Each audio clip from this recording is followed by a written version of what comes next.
जड़ चेतन जग जीव जत सकल राममय जानी। वंदो सबके पद कमल सदा जोरि जुग। सियावर रामचंद्र जी की पवन सुत हनुमान जी की। श्री उमापति महादेव की।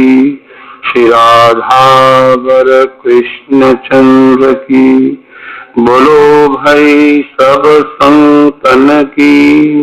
महात्मा तुलसीदास जी की जय। बोलिए श्री व्यास भगवान की। श्री सुखदेव भगवान की। गंगा माता की। श्री यमुना महारानी की।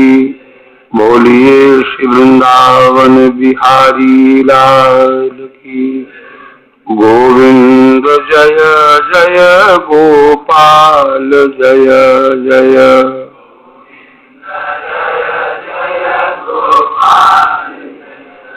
श्री गोविंद जय जय गोपाल जय जय।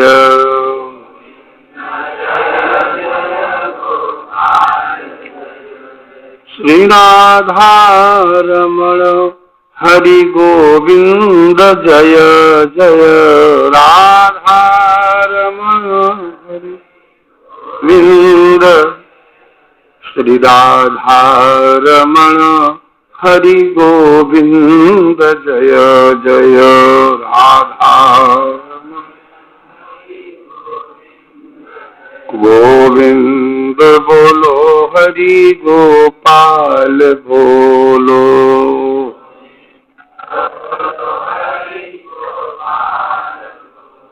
श्री राधा रमण हरि गोविंद बोलो।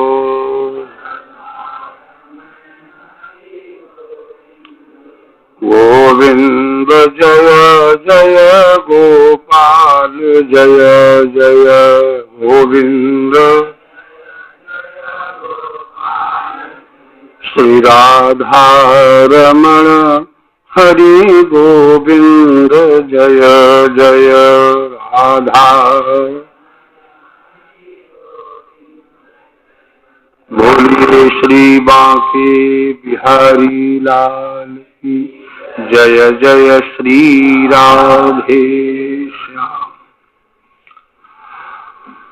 भगवान की मंगलमयी चर्चा के पावन संदर्भ में विराजमान सकल वंदनीय विप्रजन संत जन, हमारा बड़ा सौभाग्य है कि इस प्रातः काल की वेला में सब चर्चा करने का अवसर यहाँ मिला है। हमारा प्रसंग जो चल रहा है उसी के लिए आइए थोड़ी देर के लिए अपने मनस शरीर से कलकल निनादनी भुवन पावनी उच्छलत गंगा भागीरथी गंगा के पावन तट की ओर चलें, जहां अभिमन्यु नंदन महाराज परीक्षित विराजमान हैं और ब्रह्मराज सुखदेव भगवान उनको भगवान श्री कृष्ण की सुंदर ललित लीलाओं के संदर्भ में कुछ चर्चा सुना रहे हैं युगों की, कलयुग के धर्मों की। तो आप लोगों ने कल 15 श्लोकों में भूम गीत श्रवण किया। इसका नाम है भूम गीत। जैसे भी आप लोग गोपी गीत का पाठ कर रहे थे उसी तरह से बहुत से गीत हैं भागवत जी में। पिछ गीत है, ऐल गीत है, और जो बाकी जो 5 गीत दशम स्कंद में हैं वो तो हैं ही। तो इन्हीं गीतों में ये भूम गीत है, बड़ा वैराग्य प्रदान करने वाला। तो ये गीत पूर्ण हो गया तो राजा परीक्षित ने प्रश्न किया। राजो वाच केनोपायेन भगवन् कलेर्दोषान् कलौ जना अन्मे ब्रूहि यथा मुने। हे मुने, सबसे अंत में संबोधन है। कलऊ कलयुग में जनाः, जब हम शब्द बोलते हैं तो फटाक से शब्दों को ढूंढा करो कहाँ है। कलौ माने कलयुग में जनाह जो लोग हैं वो कलेर दोषान, अब कलौ कहा और कलेह कहा, तो कलौ माने कलयुग में और कलेह माने कलयुग के, एक विभक्ति का अर्थ बन गया। तो कलौ कलयुग में कलेर दोषान, कली के दोषों को केनोपाये न, किस उपाय से विधमिष्यन्ति, किस उपाय से नाश करेंगे, उन दोषों को कैसे निवारण करेंगे। हे भगवन, हे मुने, जनाः कलौ कलेर दोषान केनोपायेन विधमिष्यन्ति, बन गया वाक्य। कलयुग में कलयुग के दोषों को लोग कैसे दूर करेंगे, क्योंकि उपचितान, हम एक दोष से निवृत्त होने का प्रयास करते हैं, दूसरा दोष फिर खड़ा हो जाता है। कलयुग के दोष उपचित हैं। आप लोग सब जानते हैं किसी पाठशाला में गाली गलौज नहीं सिखाया जाता, सिखाया जाता है, अपशब्द नहीं सिखाए जाते, किसी की निंदा करने का पाठ किसी स्कूल की किसी किताब में नहीं चलता, लेकिन फिर भी हम लोग सबकी निंदा करते हैं, गाली गलौज करते हैं, अश्लील शब्द बोलते हैं। बहन बेटियों के सामने भी अत्यंत ऐसे शब्दों का उच्चारण कई बार करते हैं जिनको नहीं करना चाहिए। कहाँ सिखाया जाता है बताओ? ये कलयुग का प्रभाव है, दोष है, ये बहुत बड़ा, ये उपचित है। उपचित माने उपचित, चित्त माने से नहीं, दीवार चिनते के नहीं, ईंट के ऊपर ईंट धरते चले जाते हैं, ऐसे ही दोष एक के ऊपर एक चुना हुआ रखा है। क्रोध हटाओ तो काम आ गया, काम हटाओ तो मत्सर आ गया, मत्सर हटाया तो मान आ गया, मान हटाया तो निंदा आ गई, निंदा हटाई तो ईर्ष्या आ गई, धड़ाधड़। उपचितान कलेर दोषान, ये दोषान का विशेषण है। उपचित हुए कलयुग के दोषों को केनोपायेन विधिवंसी, फिर यथा मन यथा विधमिष्यन्ति तथा ब्रूहि, जैसे वो हटा सके वह उपाय आप हमें बताइए। ब्रूहि माने कहें, बताएं। युगान युग धर्माश्च मानं प्रलय कल्पयोः,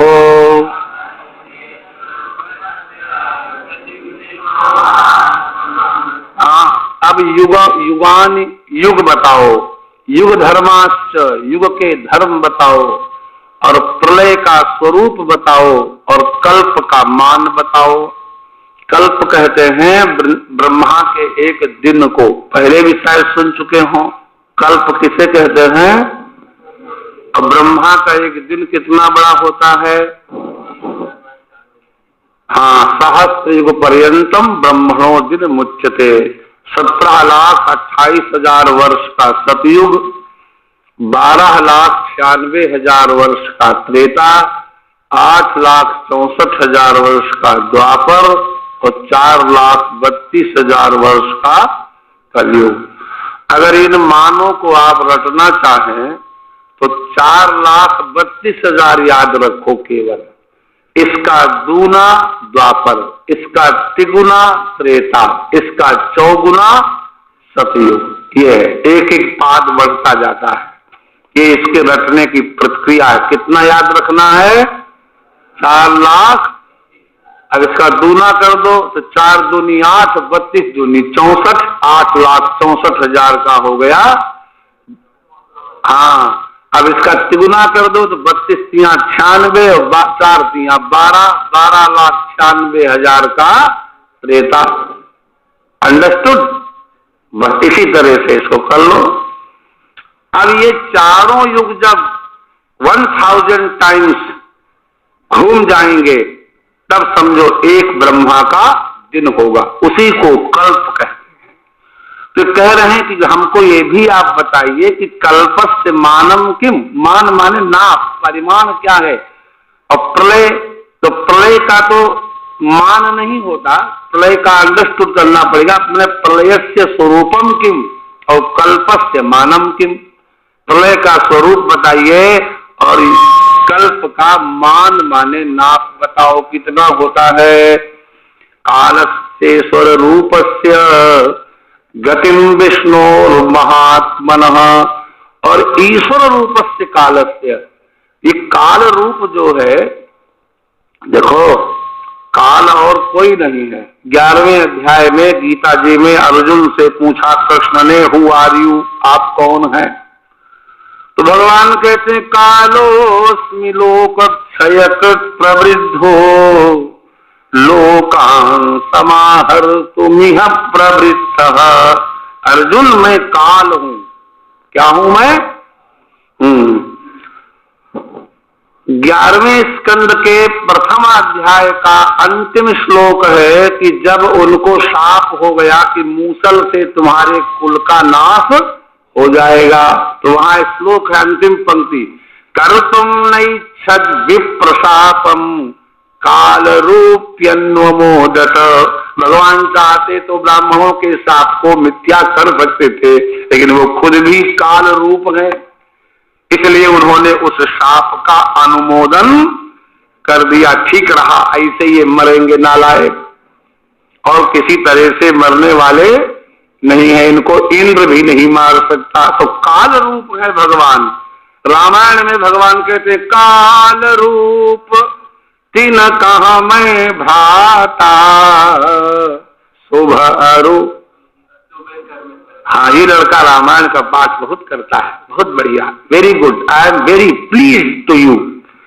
जो रामायण का पाठ करेगा वो बहुत बढ़िया कथावाचक बन जाएगा, पक्की बात है। रामायण तुलसी की है और तुलसी दल के बिना कोई भोग नहीं लगता। तो काल रूप है भगवान। कौन है? काल रूप। तो कालस्य ईश्वर रूपस्य, जो ईश्वर रूप काल है, जो भगवान विष्णु ही है और कोई नहीं है, समझे भैया? तो ईश्वर रूपस्य विष्णु हो कालस्य गतिम महात्मना विष्णु हो, उनकी गति क्या है, उनका स्वरूप क्या है, कैसे उन तक पहुंचा जा सकता है। गति शब्द के कई अर्थ होते हैं। गम्यते इति गति, चाल को गति कहते हैं। गम्यते अनया इति गति, जिस साधन से चलें, कार, साइकिल, मोटरसाइकिल, इसको भी गति कहते हैं। और गम्यते अत्र असौ गति, जहां जाया जाए उसको भी गति कहते हैं। इसे जो वैकुंठ जाता है उसको लोग कहते थे इसकी सब गति हो गई। गति माने वो जहां जाना था पहुंच गया। तो गति शब्द के अनेक अर्थ हैं। तो भगवान श्री विष्णु का क्या स्वरूप है, उनके पाने का साधन क्या है, उनको पाएंगे तो कैसे होंगे वो विष्णु की गति भी बता दीजिए। थोड़ा थोड़ा समझ रहे हैं ना भैया? कछु कही कबीर दास और कछु मिलाई भगतम। कबीर दास ने थोड़ा कहा, भक्तों ने ज्यादा मिला दिया। ऐसे तुम लोग भी ज्यादा मिला के कह दिया करना कथा। अच्छा भैया, कथावाचकी भी एक पक्षीय नाटक है, एक पात्रीय नाटक। कैसा? हाँ, नाटक में कई पात्र होते हैं और कथावाचक एक ही होता है। एक ही कथावाचक कभी रोता है, कभी हंसा। ब्रजवासी लोग बहुत बढ़िया रो लेते हैं। 2 बार ऐसे किया और कोई जनता कहेगी हाँ क्या बात है, गुरुजी बड़े वीआईपी। तो आप लोग कमरे में बैठ के कभी कभी रोने होने का अभ्यास किया करो, अगर जमाना है कथा तो, और नहीं जैसी आपकी इच्छा। लेकिन ये सत्य है, समझे भैया? तो कथावाचकी भी क्या है? एक पात्रीय नाटक है। क्योंकि अपनी बात को लोग कथा जब कह के उठते हैं तो पूछते हैं अपने साथी को, क्यों जमी कि नहीं जमी? कहते हैं कि नहीं, बोलो सच्ची बात है तो ऐसे करो ना। तब फिर तो जमाना ही तो है, और करना क्या है? तो कस के जमाओ। हाँ, आगे चलते हैं। श्री शुक उवाच कृते प्रवर्तते धर्मस्य पुष्पास्तैर्गतश्चनः।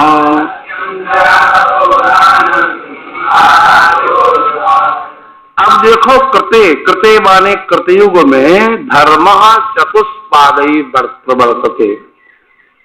सतयुग में धर्म के 4 चरण थे। कृते माने कृतयुग में धर्म चतुष्पाद प्रवर्तते। अन्वय हो गया धर्म चतुष्पाद।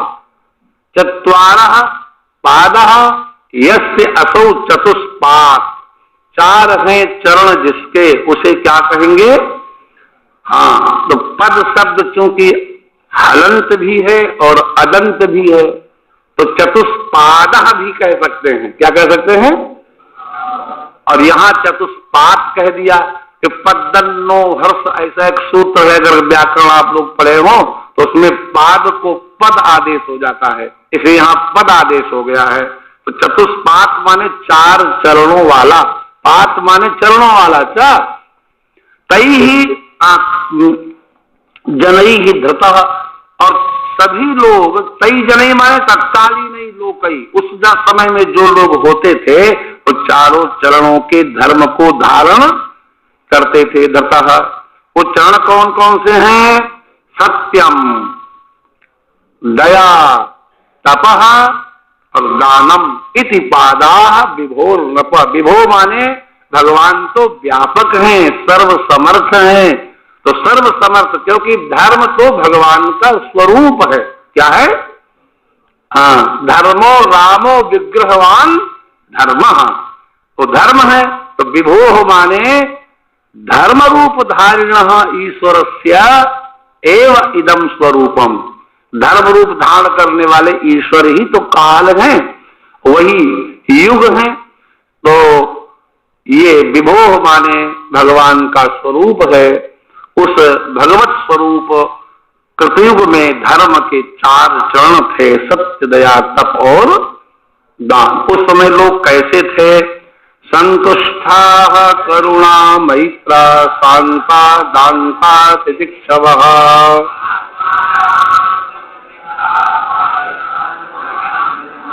जो समय के लोग थे सतयुग में, तो पहला संतुष्टा, संतोषी थे, जो मिल गया उसी में प्रसन्न है। करुणा, दूसरों के ऊपर दया दिखाते थे। मैत्रा, सबसे प्रीति करने वाले थे। आजकल वो बात नहीं रही, आजकल तुलसी की चौपाई है। भयरु अकारण सबका हूसो, जो कर हित अनहित ताहूसो। इस समय तो अकारण ही बैर करते हैं, कोई लेना देना नहीं है, कोई तुमसे उनका नुकसान भी नहीं हो रहा है, लेकिन फिर भी तुमसे जलेंगे मरेंगे। ईर्ष्या, बैर अकारण, अकारणा विस्कृत वैर दारुणात् असज्जनात् कस्य भयम न जायते। अकारण ही बैर करने वाले दुष्ट से भला कौन नहीं घबराता। तो भैया उस समय लोग करुणा वाले, मैत्राः माने मैत्री भाव संपन्ना। शांता, शांता माने उनका अंतःकरण शांत होता था। एक होता है शांत, एक होता है दांत, एक होता है सम, एक होता है दम। तो सम माने अंतःकरण को वश में करना, और दम माने बाह्य इंद्रियों को वश में करना। तो जिसका अंतःकरण वशीभूत है, अंतःकरण वशीभूत मतलब समझते हो कि नहीं? जैसे दूसरा आदमी खूब इस समय पकौड़ी खा रहा है और तुम ठन ठन गोपाल, तो ये न मन में आवे कि हाय ये कैसे खा रहा है, हमको क्यों नहीं मिली। समझे? दूसरे की ओर मन न चले। कई बार लोग क्या करते हैं, बाह्य इंद्रियों को जबरदस्ती रोक लेते हैं, लेकिन मन से उन्हीं विषयों का चिंतन करते हैं। भगवान गीता में कहते हैं ऐसे लोग तो बड़े ढोंगी होते हैं। बाह्य इंद्रियाणि संयम्य य आस्ते मनसा स्मरन् इंद्रियार्थान विमूढ़ात्मा। आगे क्या है? मिथ्याचारः, मिथ्याचार माने ढोंगी, समझे? वो मिथ्याचारी है। शांत का अर्थ हुआ मन से विषयों को जीत ले, और दांत का अर्थ हुआ इंद्रियों से विषयों को जीत ले। 2 रोटी खा के पानी पी चुके, अब कोई रबड़ी धर दे सामने, फिर भी खाने की इच्छा न हो। आपने देखा होगा कई लोगों को, बहुत खा चुके, मार पेट भर गया, ऐराए रहे हैं, बैठा नहीं जा रहा है, और तब तक गाजर का हलवा 1 प्लेट फिर आ गया, तो फिर सामाजिक शुरू हो गए। अब कुछ लोग एक बार 2 रोटी खा के तृप्त हो गए, उनके सामने अमृत भी ला के रख दिया जाए, फिर भी उनकी प्रवृत्ति, आपने दोनों तरह के लोगों को देखा होगा। तो जो शांत हैं और जो दांत हैं, ये गुण कितना बढ़िया है, सोचो। यही 2 गुण आ जाएं, पूज जाएगा आदमी। शांता, दांता, शांत और दांतो। और दूसरी बात तितिक्षवा, ये बहुत कठिन है। एक गंगोत्री में महात्मा रहते थे। हम हरिद्वार रहे गंगा किनारे 12 साल। तो एक बार माघ के महीने में आए हरिद्वार। सच्ची घटना सुनो। हर की पौड़ी पर उनको बिठाया गया तो उनके पसीना निकल रहा था। माघ के महीने में बहुत व्याकुल थे, मुझे पहुंचाओ गंगोत्री। तो कहा महाराज माघ का महीना है। तो उन्होंने क्या कहा, संत तो सरल होते हैं ना। बोले हमने शीत पर विजय पाई है, लेकिन मैंने अभी उष्णता पर विजय। हम तितिक्षु हैं शीत के, लेकिन हम द्वंद्व सहिष्णु नहीं है।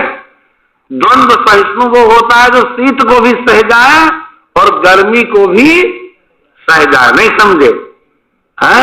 जो जन्म को भी सह जाए और मृत्यु को भी सह जाए। जन्म पे कूदे नहीं और मृत्यु पे हाहाकार न करे, इसका नाम है तितिक्षु। और जो वेदांत में शतक संपत्ति बताई गई है मोक्ष के लिए, उसमें ये तितिक्षा एक बहुत बड़ा पॉइंट है। तितिक्षु होना चाहिए। मैं सर्दी गर्मी संयोग वियोग सुख दुख जरा मृत्यु जो आ जाए स्वागत है, आ जाओ। एक संत थे, उनके घाव हो गया था, कीड़े पड़ गए, कीड़े बाहर गिरते थे, उठा के कीड़े को घाव में रख लेते थे।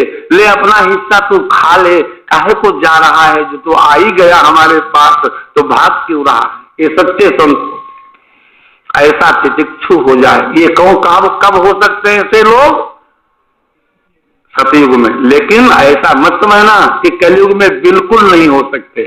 मूल नाश तो कभी होता ही नहीं। अभी भी कहीं न कहीं ऐसे महापुरुष जरूर होंगे, नहीं धरती उलट पलट हो जाती। अंडरस्टैंड भैया? आगे चलें कि नहीं? तो आत्मा रामा अभी बड़ी मुश्किल है हो। आत्मा राम कैसे बनेंगे? आत्मनि रमनते, जिनको आनंद का कहीं अधिष्ठान अपने के अतिरिक्त न दिखाई पड़े। गीता जी बड़ा मदद करती हैं भागवत कथा सुनाने में। अच्छा, यह स्वात्मरतिरेव स्यात् आत्म तृप्तश्च मानवः आत्मन्येव च संतुष्टस्तस्य कार्यम न विद्यते। आत्मा राम हो जाओ। अच्छा एक बात बताओ, कुत्ता कभी कभी हड्डी चबाता है, तुमने भी देखा होगा। हड्डी में कोई रस है? बोलो ना, सूखा है। लेकिन उस हड्डी का कोना उस कुत्ते के मसूड़े में लग जाता है और वो कोने से मसूड़ा जाता है फूट, उसमें से निकलता है खून, उसी को चूसता है। उसे भ्रम हो जाता है कि इस हड्डी में से, नहीं समझ बात आई, आनंद अपने अंदर भरा है सारा। अब हमारे दांत नहीं लला, आगे के नीचे वाला लगा, ऊपर वाला लगा, यहां पोपला है, किसी काम के नहीं है। अब किसी सेठ उठ के यहां जाते हैं तो धर देता है बादाम, तो बड़ा मन मार के रह जाते हैं कि अगर दांत होते तो हम 100 ग्राम तो चबा ही जाते। कई बार ऐसे मुट्ठी भर लेते हैं, देखते रहते हैं। तो कहता महाराज जी खा लो। तो हम कहते भाई हम तो भिगो के खाते हैं। तब फिर उसको दया आती तो पुड़िया बना के दे देता है। तो हमारा आनंद टूट गया, हमारा आनंद गिर गया, तो क्या बादाम हमें सुख दे सकते हैं? बोलो। तुम्हारे सामने घी का कंकर रखा है, दूध रखा है, आप पचा नहीं सकते। अपना आनंद खत्म हो गया, कोई तुम्हें सुख नहीं दे सकता। सुख तभी मिलेगा जब अपने अंदर ठसाठस भरा हो। जब तक अपना आनंद समर्थ है तभी तुमको आनंद का आभास होगा। जैसे कुत्ते को आनंद का आभास होता है काहे में? हड्डी में। ऐसे ही अंदर भरा हुआ जो आनंद है उसको जब हम विषयों में लगा देते हैं तो लगता है इसमें से आनंद निकल रहा है। इसमें से आनंद निकल रहा होता तो बूढ़े को नहीं देता। बोलो ना। जब उसी में आनंद भरा है तो किसी को भी मिलना चाहिए। इसका मतलब है आनंद कहीं नहीं है, आनंद तो अंतःकरण में है। सुख स्वरूप आनंद स्वरूप आत्मा है। आत्मा राम, उस आत्मा के आनंद को जो पहचान ले और उसमें रमण करने लग जाए, उसी में मजा लेने लग जाए, उसको कहते हैं आत्मा राम। आत्मनि रमन्ते, अपने में ही मस्त हैं। क्या? हाँ, एक संत से कहा कि आपने बहुत दिन से चिट्ठी नहीं लिखी, हमको फोन नहीं किया। संत बोलता है I was too busy doing nothing. देखिए, मैं बहुत व्यस्त था क्योंकि मैं कुछ नहीं कर रहा था। बताओ इसका अर्थ क्या है? ये आत्मा राम का सर्वश्रेष्ठ लक्षण है। वो अपने अंदर इतना व्यस्त है, अपने ठाकुर में इतना फंसा हुआ है, उसको समझे में नहीं आता कब दिन निकल गया कब रात निकल गई। भक्तमाले में कथा आती है कि मूल तो हो ही नहीं पाएगा, हम कथा ही सुनाते रह जाएंगे, मूल पे चलो छोड़ो। यही हमारे अंदर दोष है लला। अच्छा, हम अध्यापक नहीं बन सकते, हम तो खाली सो। अब आपका अध्याय कई दिन में पूरा होगा, अगर ऐसे ही करेंगे तो भक्तमाल वाली छोड़ ही दो। और समदृशः, क्या कितनी बढ़िया बात है, समदृष्टि होता है, समवर्ती नहीं हो सकता।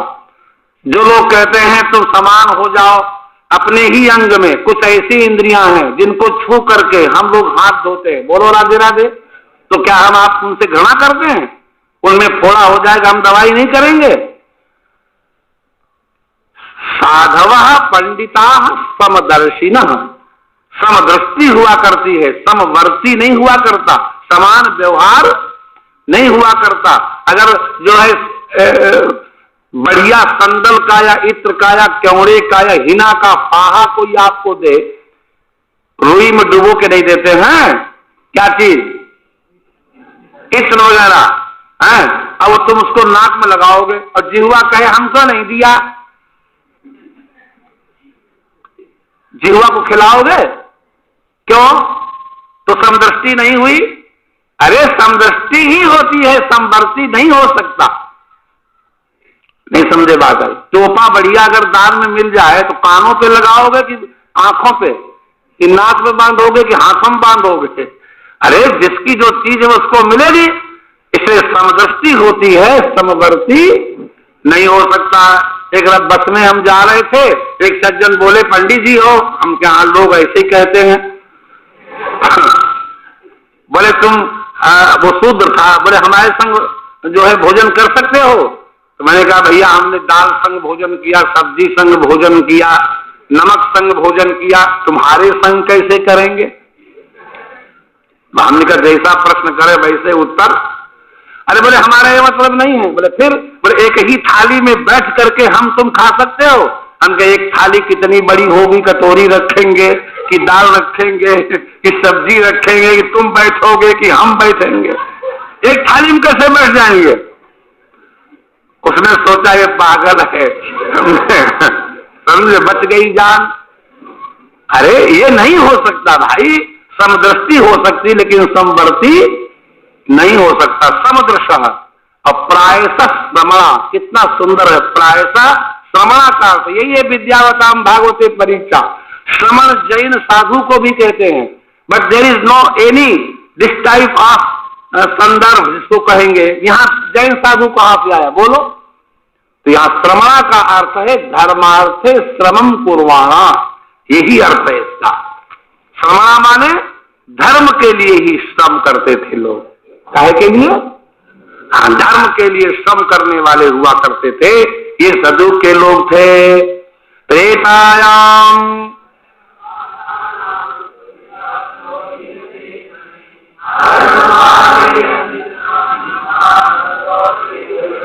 अब जैसे धर्म के एक बात और सुनो, हम लोग कलयुग के राज्य में रह रहे हैं कि सतयुग के?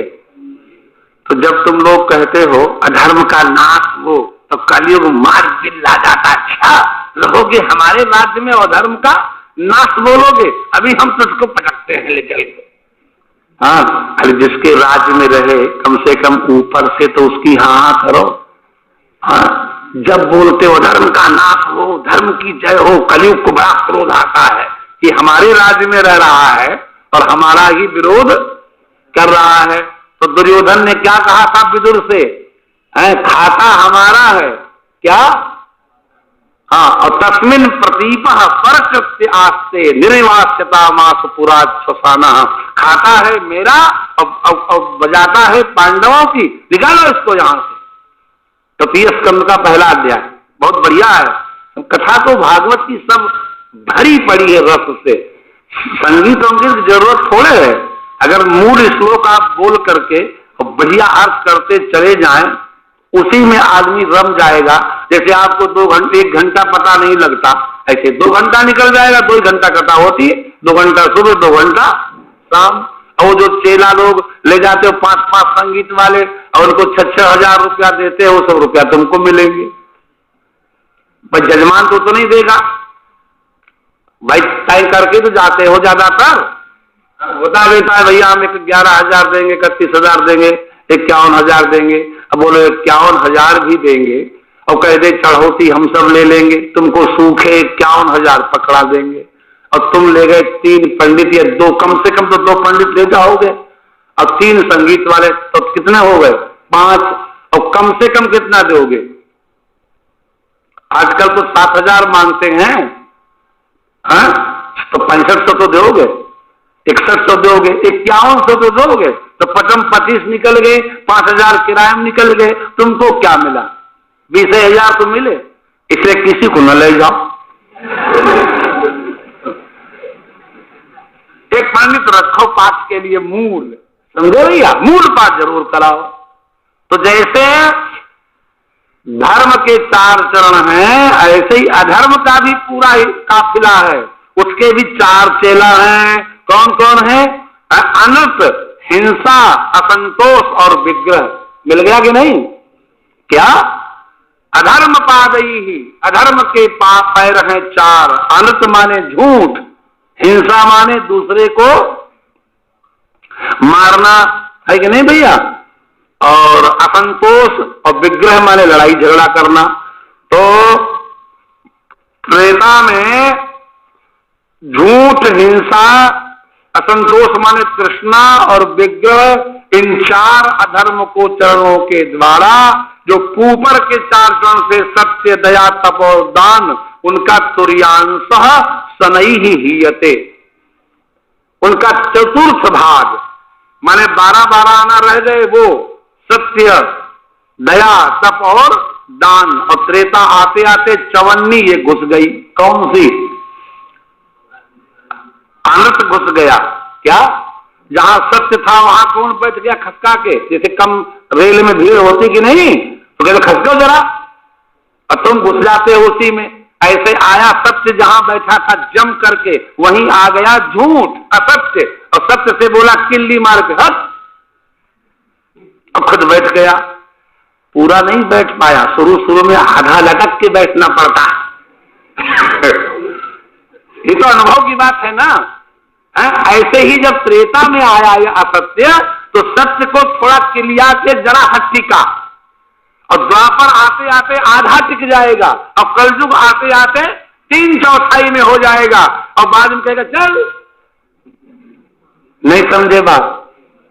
इन द सेम मैनर, बिल्कुल उसी तरह से ये यहां पर वर्णन किया गया है। तो त्रेता में धर्म पादानाम तुर्यांशा, धर्म के चरणों का तुर्यांश माने चतुर्थांश, तुर्य माने चतुर्थ, तुर्य माने, हाँ, लोग कहते बड़ा तुर्रा दिखाते हो, कहते कि नहीं, तो तुर्रा दिखाना माने जो सबसे ऊंचा हो। चतुर्थ 4 ही है, धर्म, अर्थ, काम, मोक्ष। वेद भी 4 हैं, अवस्थाएं भी, आश्रम भी 4 हैं, अवस्थाएं भी 4 हैं, और जो है जागृत, स्वप्न, सुषुप्ति, तुर्यावस्था। तो तुर्य माने सर्वश्रेष्ठ, तुर्य माने, तो जो लोग कहते हैं बड़ा तुर्रा दिखा रहे हो, तो तुर्रा दिखाना माने अपनी श्रेष्ठता दिखा रहे हो। तो तुर्यांशा माने चतुर्थांश, चौथा अंश। इससे हीयते, हीयते माने क्षीयते, हीयते माने छिन्न होता जाता है। हाँ, अधर्म वादों से, अनर्थ से, हिंसा से, असंतोष से, और एक दूसरे से विग्रह माने झगड़ा, लड़ाई झगड़ा करने लगते हैं लोग। अच्छा भैया, जब ये हो जाता है तो त्रेता में लोग रहते कैसे हैं? तदा क्रिया तपो निष्ठा,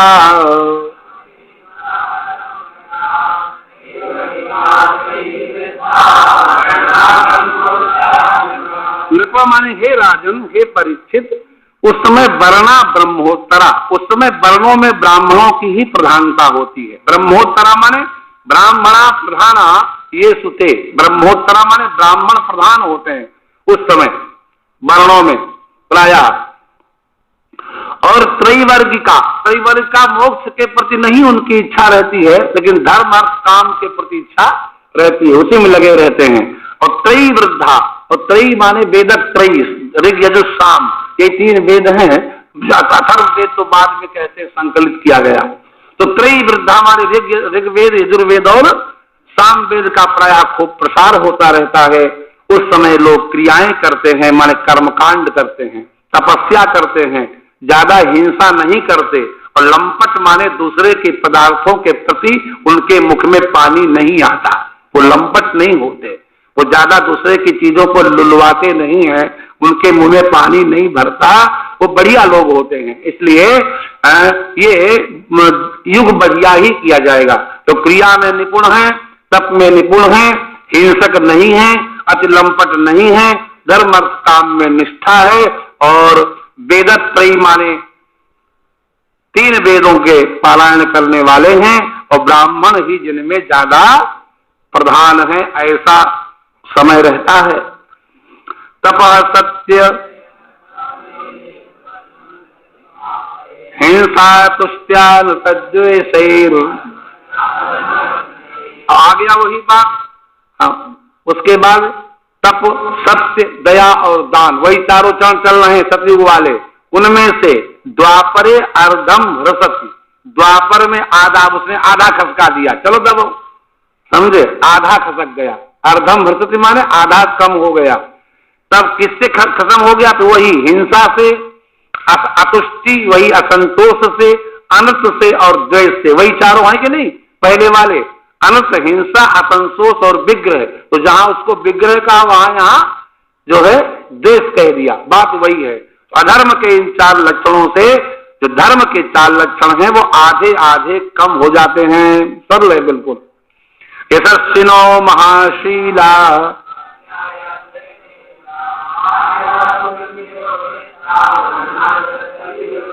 उस समय लोग कैसे रहते हैं? ज्यादातर यशस्वी होते हैं, यश के लिए अच्छे अच्छे काम करते हैं ताकि लोग उनका दाम लें। यशस्वी नीच कर्म नहीं करते द्वापर में।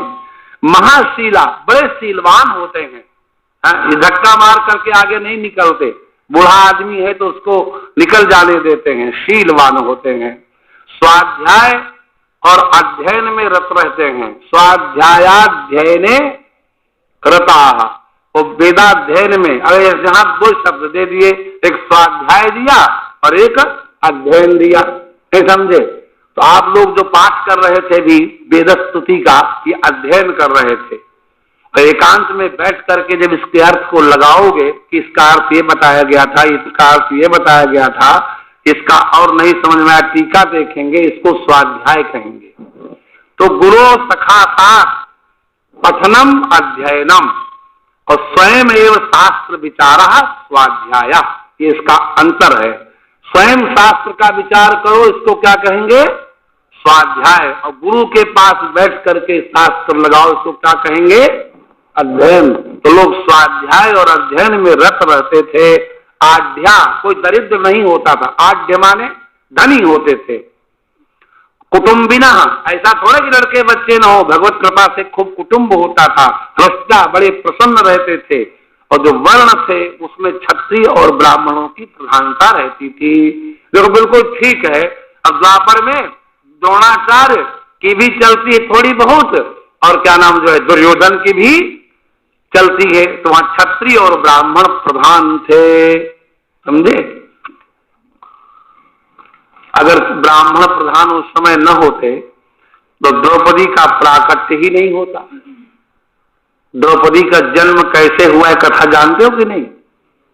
फिर कहोगे पाठ नहीं हुआ, तो लगे हाथ सुना दें।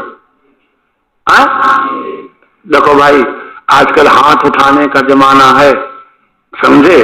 जो न सुनना चाहते हो वो भी यही समझे कि हम सुनना चाहते हैं। ऐसा हुआ था, हम आपको बहुत सरल भाषा में सुनाएंगे। द्रुपद और द्रोणाचार्य एक ही क्लास में पढ़ते थे। एक राजकुमार था और एक ब्राह्मण था, दरिद्र।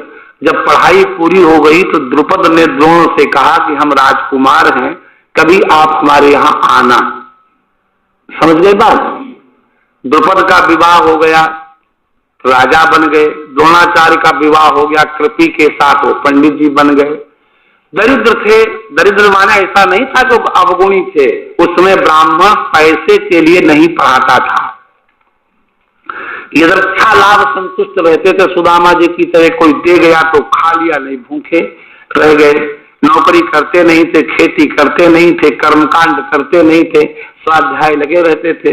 तो एक दिन सब लड़के दूध पी रहे थे तो द्रोणाचार्य का पुत्र अश्वत्थामा मचल गया दूध के लिए कि मां मैं भी दूध पीऊंगा। तो कृपि अत्यंत दुखी हो गई कि अपने पुत्र को मैं दूध कैसे पिलाऊं, तो उसने आटा घोला।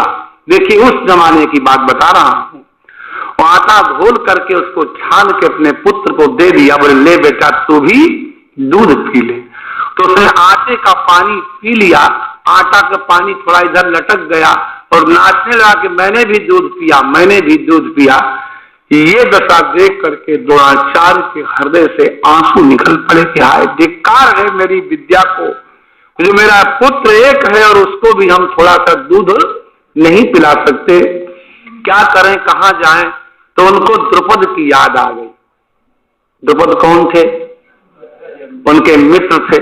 और जब वो फटीचर चंद वहां पहुंचे तो द्रुपद ने कहा कि तुम कौन हो? बोले हम तुम्हारे मित्र हैं। तो उसको अहंकार आ गया, कहीं जो है जुगनू और सूर्य की मित्रता होती है, दरिद्र कहीं के, तुम मेरा मित्र कैसे हो सकता है? ठीक है मानता हूं कि तुम जो है हमारे साथ पढ़ते थे। ये द्रुपद की ही कहानी नहीं है, ये सबकी कहानी। एक विद्यार्थी, उसका यहाँ आश्रम बना हुआ है, समझे? नाम क्यों बताऊं उसको? मैं 6 साल हमने वहां, इतना बड़ा था तब मैंने पढ़ाया, वेद पढ़ाया, व्याकरण पढ़ाया। बाद में वो साधु बन गया। यहाँ साधु भी बैठे हैं, बुरा नहीं मानेंगे।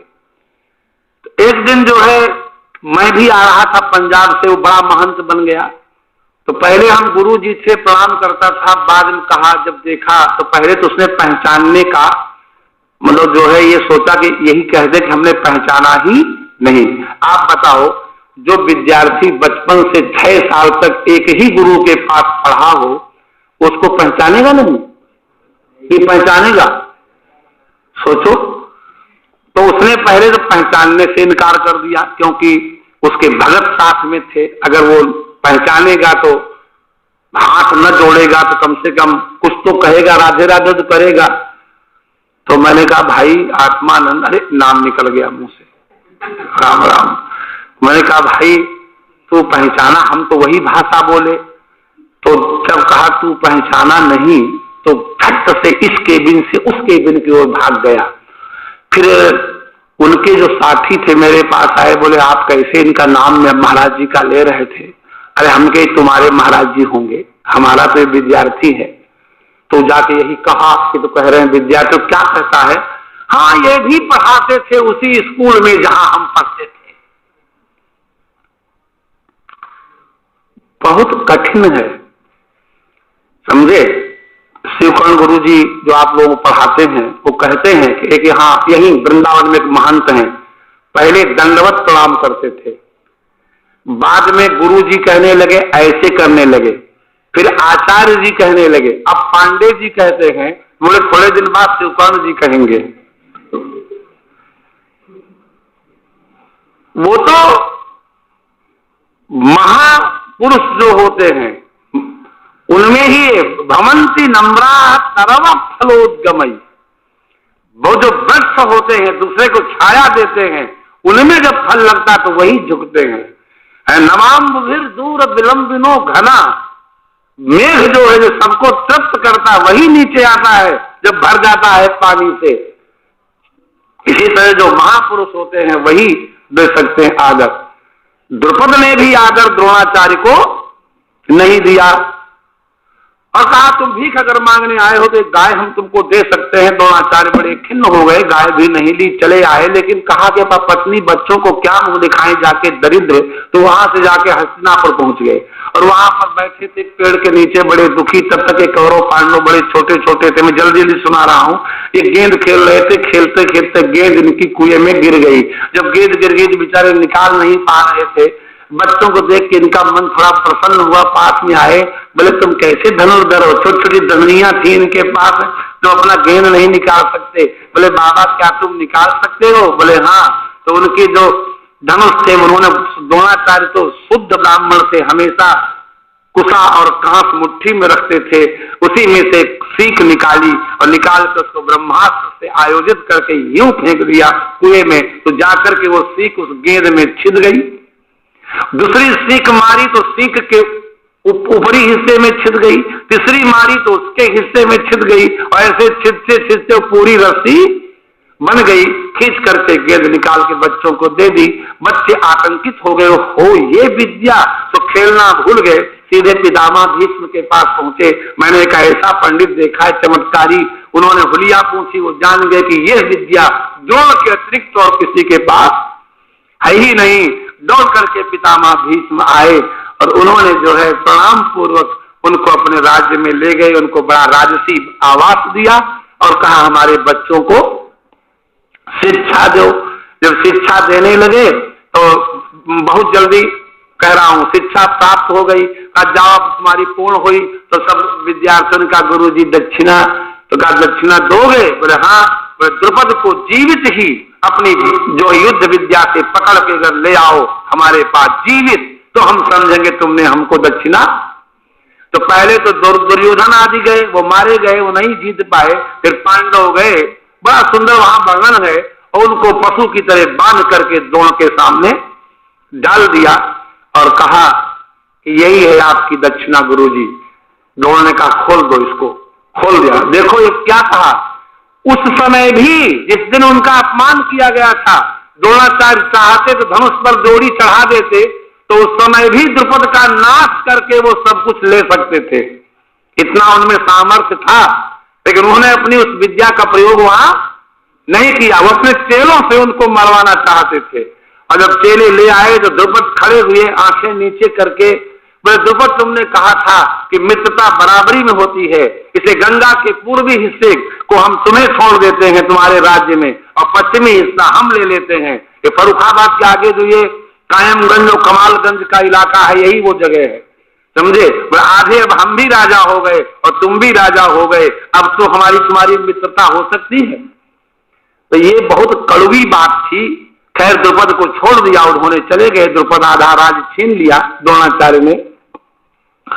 अंत में द्रुपद ने सोचा कि इस ब्राह्मण से बदला कैसे लिया जाए, तो बाहुबल तो था नहीं, समझे, और अब तो वो कौरवों के आश्रित थे, कोई उनका बाल बांका कर नहीं सकता था जहां भीष्म पितामह हो। अंत में द्रोणाचार्य भटकते घूमे जंगलों जंगलों में, बनों बनों में। तो दो भाई थे, एक का नाम था याज और एक का नाम था उपयाज, सुना है कि नहीं? तो उपयाज के पास गए और दंडवत किया। बोले क्या चाहते हो? बोले मैं ऐसा पुत्र चाहता हूं जो द्रोणाचार्य का वध करे। तो कहा मैं अधिचार यज्ञ नहीं कराता, मैं किसी की हिंसा के लिए कोई अनुष्ठान नहीं करता। तो द्रुपद 6 महीने तक उनके आश्रम में झाड़ू लगाते रहे, लकड़ियां ला के रखते रहे, लीपते रहे, बोलते नहीं थे, वन्य फल खाए, वहीं पड़े रहे पेड़ों के नीचे, और गुरुजी भी ना बोले। जब 6 महीना फिर निकल गए, बोले आखिर तुम क्यों ऐसा करते हो? बोले मुझे तो द्रोण को मारने वाला पुत्र चाहिए। बोले तो ठीक है, हम तो तुम्हारा यज्ञ नहीं करा सकते, लेकिन यहाँ से 2 कोस पर हमारे बड़े भाई याज का जो है आश्रम है, वो तुम्हारा यज्ञ करा देंगे और तुम्हें ऐसे ही पुत्र मिलेगा जो द्रोणाचार्य का वध। बोले वो क्यों करा देंगे, आप नहीं कराते? बोले वो इसलिए करा देंगे कि एक दिन हम दोनों भाई जा रहे थे, एक वृक्ष के नीचे से निकले थे, एक पका हुआ फल धरती पर पड़ा हुआ था, मैं आगे आगे था, भैया पीछे थे, मैं आगे निकल गया, लेकिन हमारे भाई ने ये बिना विचार किए कि धरती दूषित है कि यह पवित्र है, ये फल दूषित है कि पवित्र है, किसी अपवित्र पशु के द्वारा सूंघा हुआ है, आज विचार नहीं किया, उन्होंने उस फल को उठा लिया।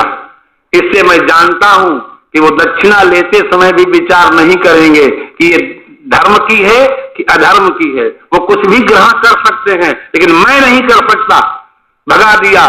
तब वो याज के पास गए वो उनके पैर छुए, उनकी दंडवत की, उनकी सेवा की। याज ने यज्ञ कराया तो यज्ञ कुंड से धृष्टद्युम्न और द्रौपदी प्रकट हुए। उन्हीं धृष्टद्युम्न में बाद में महाभारत के युद्ध में द्रोणाचार्य का सिर काटा। तो कहने का मतलब यह है कि अगर ये स्वाध्याय और अध्ययन में नहीं रत होते ब्राह्मण तो ये ऐसे कर्म हो ही नहीं सकते थे। इस पर हमने आपको बताया। तो क्षत्रोत्तरा, क्षत्रिय भी बड़े श्रेष्ठ थे उस समय और ब्राह्मण भी बड़े श्रेष्ठ थे। ब्राह्मण ऐसे थे जो यज्ञ कुंड से द्रौपदी जैसी देवी और धृष्टद्युम्न जैसे योद्धा को प्रकट कर सकते थे, और क्षत्रिय ऐसे थे जो परशुराम जी को भी युद्ध में हरा सकते थे। ये द्वापर की कहानी है बच्चों। अब आ जाओ कलयुग में क्या होएगो। कलौ तु तुरीयांसो धर्म हेतु भी,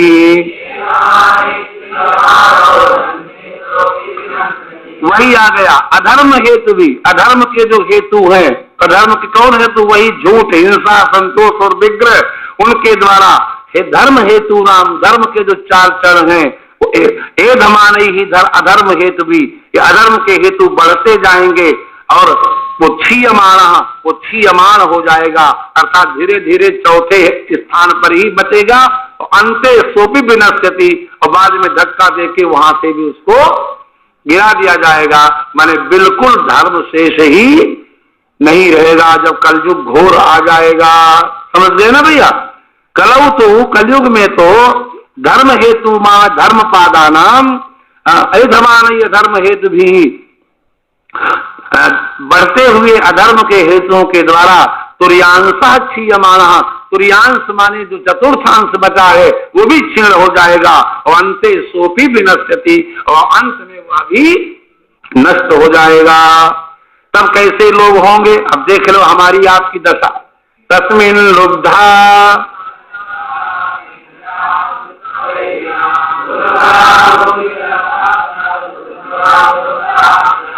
तब लोभी लोग होंगे। अब सहमत हो तो ऐसे ऐसे करते जाओ। हाँ लोभी की नहीं। हाँ तब चेले गुरु जी की ही चढ़ौती चुरा लेंगे। नहीं समझे? जैसे हमारे अब गुरु का संग चेला है, बड़ा विश्वस्त है, अब 500-500 के नोट चल रहे हैं तो धीरे से 2-4 नोट मोड़ के जेब में रख लेगा। समझे? आपको अनुभव नहीं है, लेकिन जब कथा करोगे तो अनुभव हो भी जाएगा। समझे? मैं सही बता रहा हूं आपसे। लोभ इतना आ जाएगा कि लोग अपने गुरुजनों का भी गला घोंट देंगे। और निकल रहा है अखबार का नाम जो अखबारों में, या अमुक जगह महंत जी को जो है चेले ने जहर पिला दिया। आजकल कोई शिष्य इसलिए नहीं बन रहा है कि वो सेवा करेगा गुरु की, सिर्फ इसलिए बन रहा है कि उसको संपत्ति चाहिए। सहमत ना हो तो कोई बात नहीं, आपकी जैसी इच्छा। समझे? लेकिन सत्य। अच्छा आप कहेंगे सभी ऐसे नहीं होते, तो पाणिनि जैसा विद्वान आज तक विश्व में पैदा नहीं हुआ। मैक्समूलर कहता है the climax of enlightenment is the Ashtadhyayi of Panini. विश्व मस्तिष्क की सर्वश्रेष्ठ रचना का नाम है पाणिनि की अष्टाध्यायी। विश्व के मस्तिष्क से आज तक ऐसी दूसरी रचना नहीं उत्पन्न हो पाई। उन पाणिनि के सूत्रों में भी कात्यायनी ने अपवाद निकाल दिए। उन्होंने कहा तुल्यास्य प्रयत्नम सवर्णम, जिनका उच्चारण स्थान और आभ्यंतर प्रयत्न समान हो वो परस्पर में कौन होंगे? सवर्णी होंगे। लेकिन कात्यायनी बोले नो, गलत, ये परिभाषा ठीक नहीं है। ऋलि मयोर मिथः सावर्णम वाच्यम, री का स्थान मूर्धा है, री का स्थान दंता है, लेकिन इन दोनों की भी सवर्ण संज्ञा होगी। तो पाणिनि भी जब कंप्लीट डेफिनेशन नहीं कर पाए तो संपूर्ण लक्षण तो कोई कर ही प्राधान्य विपदेशा भवंती। अगर गेहूं खरीदने जाओ और उसमें 5% जौ मिले हो तो भी कहोगे गेहूं क्या भाव, कि ये कहोगे 5% जौ को हटा के गेहूं क्या भाव, क्या कहोगे बोलो? इसी तरह से ज्यादातर अब यही है कि संपत्ति ही के लिए सब हो रहा है और किसी के लिए नहीं होता। तो क्या क्या होगा? लोभी होंगे, दुराचारा। अब दुराचार को बुराई नहीं मानी जाती ना भैया, ये तो एक धर्म है। आप टिकट इसलिए थोड़ा लेते हैं कि ये धर्म है टिकट लेना चाहिए। रेल में टिकट इसलिए लेते हैं कि पकड़े जाएंगे तो जेल हो जाएगी। बोलो ना, अगर ये हो जाए कि धर्म से ही जो टिकट लेना चाहे सो ले, उसको दंड कोई नहीं दिया जाएगा, कई परसेंट टिकट लेंगे।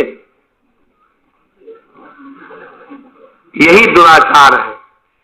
दुराचार से केवल एक ही अर्थ में नहीं होता, किसी भी नियम के उल्लंघन का नाम है दुराचार। समझे? दुराचारी हो जाएंगे, निर्दया, दया नहीं रहेगी, शुष्क बैरिणा, शुष्क माने व्यर्थ में बैर करेंगे, माने कुछ मिलेगा नहीं उस बैर से। समझे? व्यर्थ में बैर करेंगे, शुष्क, दुर्भगा, अभागे होंगे, भूल तरसास्ता, उनकी इच्छाएं बड़ी बड़ी होंगी, तृष्णा होंगी, और ज्यादातर वर्णों में दो ही दिखेंगे। कौन कौन? शूद्र और दास। यहां दास में तारब्य सकार होना चाहिए, इसमें दंती सकार है। दास में कौन सा है तुम्हारे में? हाँ, तो दास का मतलब होता है केवट। क्या होता है? हाँ, वो दास कन्या थी सत्यवती जिससे विवाह किया संतनों ने। तो ज्यादातर केवट, धीवर और शुद्ध ही बचेंगे। माने इसका मतलब क्या? ब्राह्मण नहीं बचेंगे, ब्राह्मण नाम के बचेंगे। क्या बचेंगे?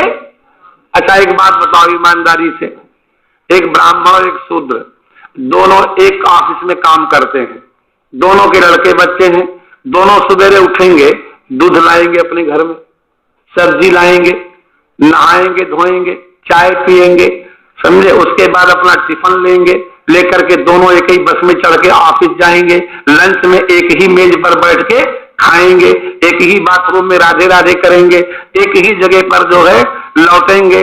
आप बताइए ब्राह्मण और शूद्र में अंतर क्या है? कैसे दिखे कि तुम ब्राह्मण हो? ब्राह्मण तब दिखेगा कि जब आप जाएं वहां धोती कुर्ता पहन के, और वहां पर सबके सामने भोजन न करें, किसी का छुआ न खाएं, कैंटीन का न खाएं, अलग बैठ खाएं, उसी ऑफिस के सारे लोग आपको प्रणाम करने लग जाएंगे, कोई आपको ढोंगी नहीं कहेगा। यहाँ राजवंशी द्विवेदी जी रहते थे, मैंने दर्शन ही किया उनका केवल, और यहाँ मुझे भी आए 20-22 साल हो गए। 2-4 सेठों ने मुझसे कहा कि मैं जीवन भर यही तरसता रहा कि राजवंशी द्विवेदी एक बार मेरे घर आ जाते और हमारा भोजन कर लेते, और उनका धोया हुआ मुख का पानी मेरे आंगन में गिर जाता, लेकिन मेरा ऐसा सौभाग्य नहीं बना। मुझसे कहा सेठों ने, ऐसा नहीं है कि आप सदाचार में रह जाएंगे तो आपकी इज्जत नहीं होगी, कलयुग आपसे दूर रहेगा, आपकी जय जयकार नहीं होगी, आप टीवी पर नहीं आएंगे, आप हवाई जहाज में नहीं दौड़ेंगे, लेकिन लोग आपको आदर की दृष्टि से देखेंगे। तो ये शूद्र और दास क्यों कह रहे हैं? क्या पागल हो गए ये व्यास जी? क्या ब्राह्मण बचेगा ही नहीं, क्षत्रिय बचेगा ही नहीं? सब बचेंगे, नाम के बचेंगे, काहे के? हाँ, आचरण नहीं है। आज क्षत्रिय और वैश्यों को तो छोड़ दो, ब्राह्मण के लड़के जनेऊ नहीं होता। आप में भी अधिकांश लड़के ऐसे होंगे जिनका विधिवत बैठ करके यज्ञोपवीत संस्कार माता पिता ने, हम लोगों के बचपन में जैसे विवाह होता था वैसे जनेऊ होता था, केवल भावरें नहीं पड़ती थी, बाकी सारे कर्म वही होते थे। आज लड़के के जनेऊ का तो घुटमुंड कराने को तैयार नहीं। तुम्हारे अगर जनेऊ कराया जाए तो जनेऊ में तो पूरा भद्र कराया जाएगा, एक बेदी रखी जाएगी, बड़ी चोटी रखी जाएगी। कौन कौन भद्र कराओगे बताओ? नहीं कराओगे ना? तो काहे के? फिर लिखो, फिर यही पढ़ो। शूद्र दासोत्तरा, क्या? शूद्र और केवट बच जाएंगे, यही प्रजा बचेगी। सत्वम रजस्तमइति,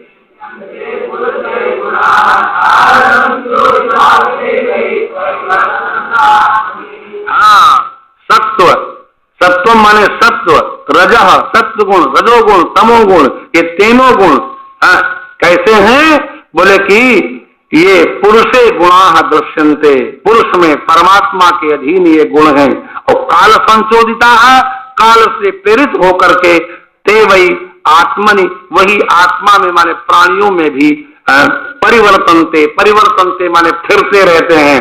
कभी हमारे ऊपर सत्वगुण की प्रधानता होती है, कभी रजोगुण की प्रधानता होती है, कभी हमें पर तमोगुण की प्रधानता होती है। तो इस पर थोड़ा जो है इनको संदेह हुआ कि ये क्या बता रहे हैं कि कभी कभी मैंने हमारे ऊपर तीनों गुण रहते हैं।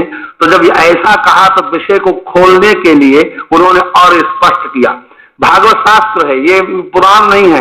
इदम भागवतम शास्त्रम, तो शास्त्र शास्त्र की ही शैली से कहा जाएगा।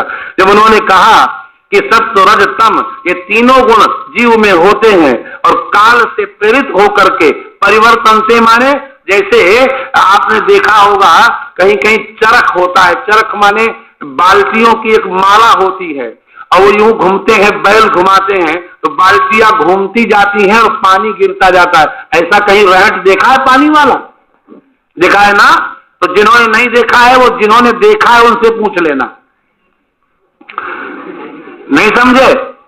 हाँ, तो उसमें वो परिवर्तन होता रहता है, एक बाल्टी ऊपर एक नीचे, एक बाल्टी ऊपर एक, यूं घूमती रहती माला, पानी भर के आता रहता है, गिरता रहता है और नाली में जाता रहता है। समझे? रहट कहते हैं उसको। हमने उसको चलाया भी, देखा भी। तो कैसे भाई ये परिवर्तन होता है? तो बताने लगे, प्रभवन्ति यदा सत्वे,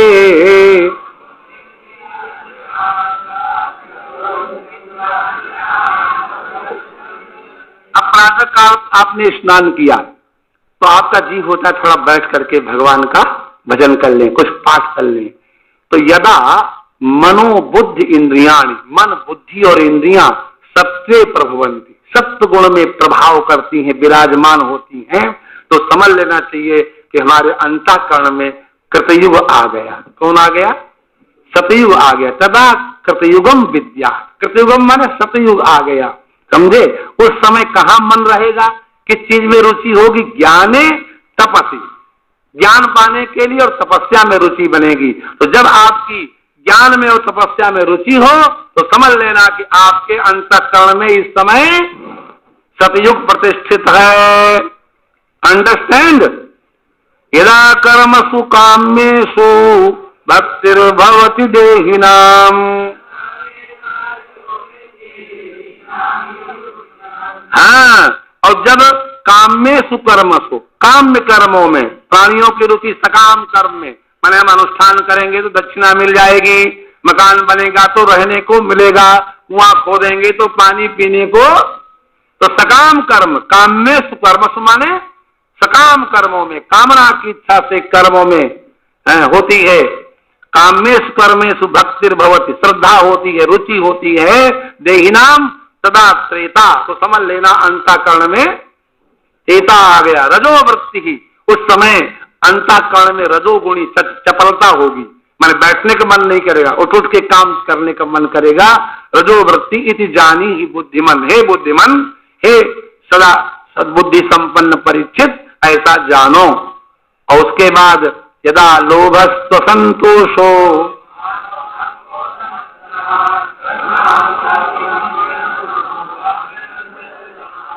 अब द्वापर में रजस्तमा, द्वापरम तक, उसे द्वापर कहेंगे। जब रजस्तमा, रजोगुण होगा, तमोगुण होगा, तब काम्यानाम कर्मणाम चापि, काम में कर्म माने कामना की इच्छा से भी कर्म किए जाएंगे और लोभ भी होगा, असंतोष भी होगा, लोग हमारी इज्जत करें, मान होगा। सही बात है, इज्जत के बिना आदमी नहीं रह सकता, आदर होना चाहिए। दंभ होगा, दंभ जानते हो कि नहीं?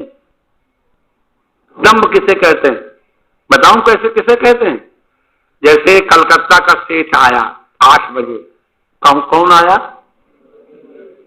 नहीं समझे? कौन आया? कलकत्ते का कथा कराने। और कै बजे आया? 8 बजे आया। और व्यास जी सो रहे हैं। अब जाके चेले ने कहा, करो जी कलकत्ता का सेठ आया है। कहा अच्छा, वो आ रहे हैं, तो कहा जो भजन में बैठे हैं। अब व्यास जी का रूम अटैच है, कैसा लगा? अटैच। और जल्दी बल्दी व्यास जी उठे और उठ करके वहां साउथ जाएंगे, नहाएंगे, तो कलकत्ते का सेठ है, इतनी प्रतीक्षा तो करेगा नहीं। तो झट से उठ के ही और छप्पा मुंह में मारा, पंखा लिया, यूं यूं यूं किया और एक तौलिया जो है बढ़िया वाला दुपट्टा ओढ़ लिया, समझे, और माला झोली में हाथ डाल लिया।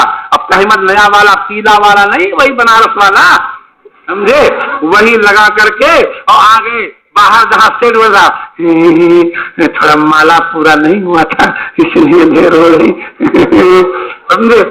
तो आकर के बैठ गए और कथा की डेट निकालने लगे। अभी शौच नहीं गए हैं, मंजन नहीं किए हैं, लेकिन तिलक पूरा लगा। नहीं समझे? इट्स कॉल्ड दम्भ। क्या कहते हैं इसको? हाँ, व्यक्ति जो नहीं है वो दिखने का प्रयास करे, उसका नाम दम्भ होता है। समझे? जैसे हम लोग शास्त्री करते हैं तो नकल पूरी करेंगे और ससुराल वाले जब आएंगे तो कहेंगे फर्स्ट क्लास शास्त्री है। समझे? ये दम्भ है। क्या है ये? दम्भ है कि हम शास्त्री भी हैं और शास्त्र का नाम भी, बहुत से ऐसे शास्त्री हैं जिनको शास्त्री की किताबों के नाम नहीं मालूम। सहमत हो तो इससे से करो, तो इससे बड़ा दम्भ क्या होगा? सर्वश्रेष्ठ दम्भ का नाम यही है। समझे? तो इसलिए भैया दम्भ हो जाएगा, खूब पैदा होगा, मान हो जाएगा, मेरी इज्जत हो, मैंने अक्षर से भेंट नहीं लेकिन इज्जत होनी चाहिए। मत्सरा, दूसरे से ईर्ष्या करेंगे और काम्यानाम कर्मणाम चापी, और काम में कर्म भी करेंगे। ये द्वापर का लक्षण है। तद रजस्तमः, तो रजोगुण भी है हमारे अंतःकरण में और तमोगुण भी है। यदा माया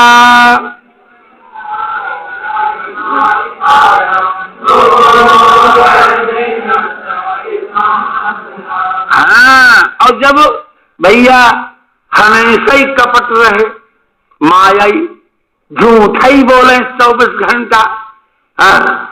एक आचार्य जी थे नहीं है, नाम नहीं बताऊंगा, चाहे 100 रुपया दो। उनके हुई दूसरी पोती, हमारे स्कूल में भी पढ़ाते थे, तो जाके मरे से पढ़ रहे। हाय अब क्या करेंगे, हाय पोती दूसरी हो गई। मैंने कहा 1 लाख रुपया महीना, 1 लाख रुपए महीने की उनके परिवार की इनकम थी। मैंने कहा क्यों आप शोक करते हैं? 7 दिन तक वो बेहोश रहे, मैंने आवे बोले नहीं, पड़े रहे। भगवत कृपा से अगले साल लड़का हो गया, पोता।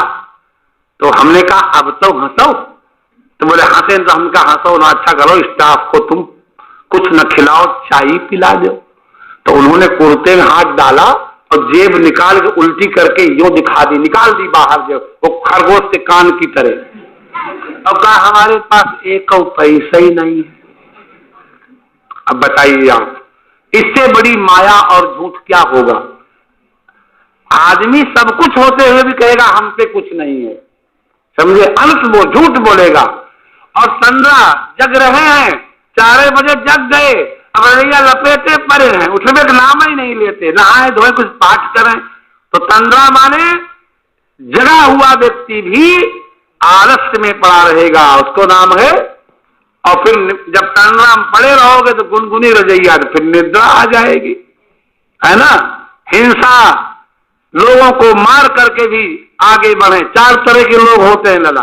कितने तरह के? हाँ, उसका भला हो जाए, हमारा भले ही नुकसान हो जाए। नंबर 1, उसका भी भला हो जाए और हमारा भी।